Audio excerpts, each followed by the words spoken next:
Want to know how to find and get the best affordable roof repair installation in one day? And without dealing with shady roof repair companies? This is a challenge because some roofing companies use pushy methods and sales tactics that can leave you, the homeowner, with a poor quality and expensive roof repair bill. Here are 5 questions that you should ask to help you identify a reputable roof repair company. 1. What types of roofing do you install? 2. Do you offer financing? 3. Do you work with homeowners insurance to file claims?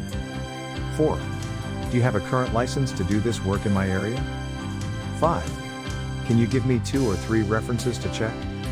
Now that you understand some of the top questions you should ask your South Orange roof repair contractor, there's no reason to keep struggling with that leaking roof and dripping water inside your home. Ready to get help with a reputable South Orange roof repair contractor?